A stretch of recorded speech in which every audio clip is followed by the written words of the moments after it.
Welcome to this episode of A Real Change TV.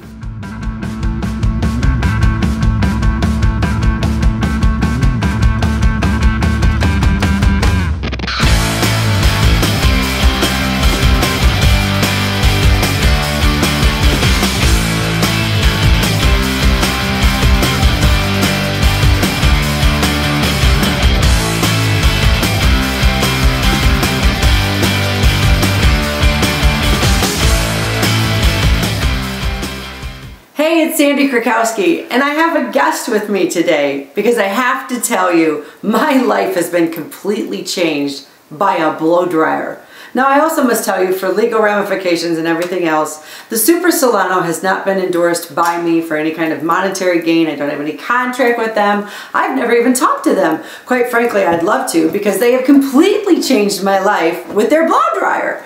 The fact of the matter is, a blow dryer and a change in the blow dryer has changed the way that my hair has been done. And in 8 minutes, I was able to do what you're seeing today without a straightener, without Velcro rollers, without anything. Now guys, before you hang up and you think, what the heck is this? Is this some chick hour where you're teaching us how to be gorgeous? Hold your hats, because I want to talk to you about a company that was innovative and took an old school way of doing business, delivered it for this generation in a relevant way for them, and built a multi-million dollar brand. Grab your pen and papers. We're talking about innovation and how to reach today's generation.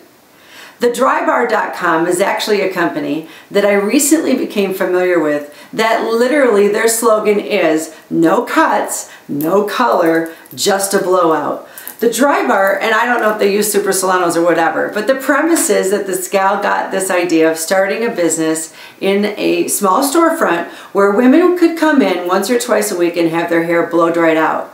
Now, the fact of the matter is, typically when you go to a salon and they blow dry your hair, it seems to last longer, your hair stays cleaner, it's more silky, and it's a lot different than you could ever do at home.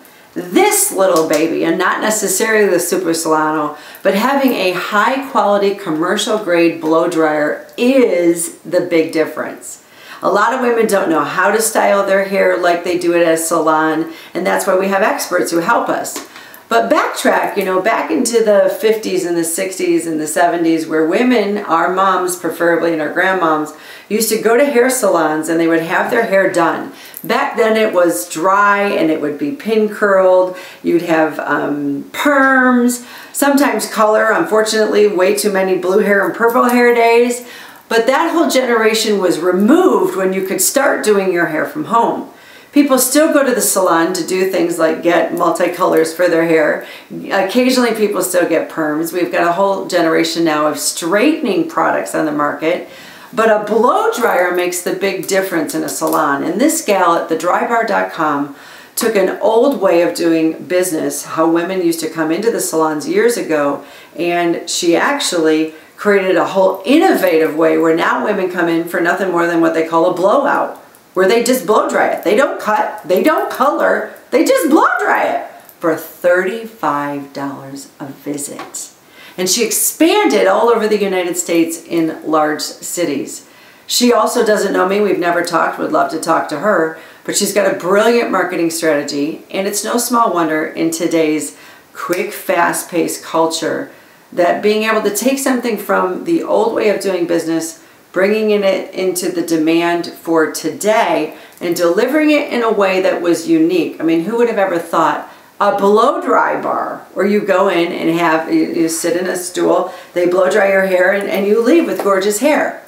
Another company that took a very innovative way I've got with me today, and they again haven't asked me to do this, is the Tom's Shoe Company, where Tom's built a huge brand with the idea that for every pair of shoes that you purchase, they're actually going to give a pair away.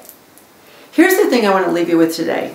I want you to write down something that you believe your niche, what you do business with, how is it typically delivered? Stress relief, weight loss, beauty, all that kind of stuff, that's been delivered for years. And it's not failing because it's a huge industry, multi-billion if not trillion.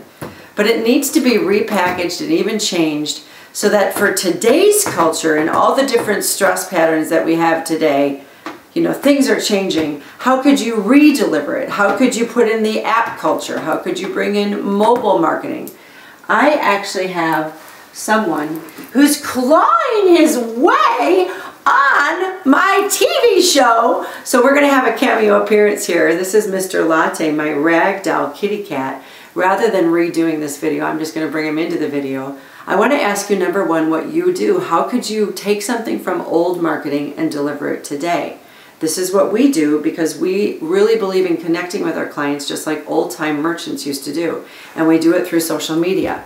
Number two, how could you deliver it quick and effective and have a price point that's profitable, not too over the top, not lowballing it into poverty, but profitable for you that people will come back over and over and over and over and over again.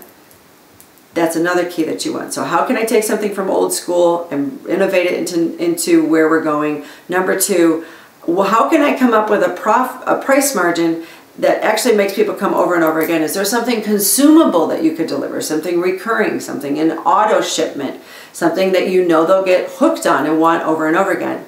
And number three, how can you deliver yourself uniquely? She could have just called it a dry hair salon.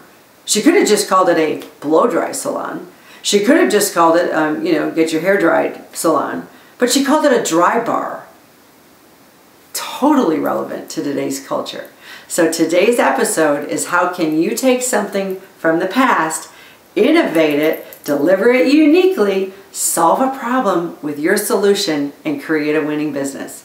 I look forward to talking to you next week. Have a great day and come on over to my Facebook page. I'd love to see you face to face. Bye-bye.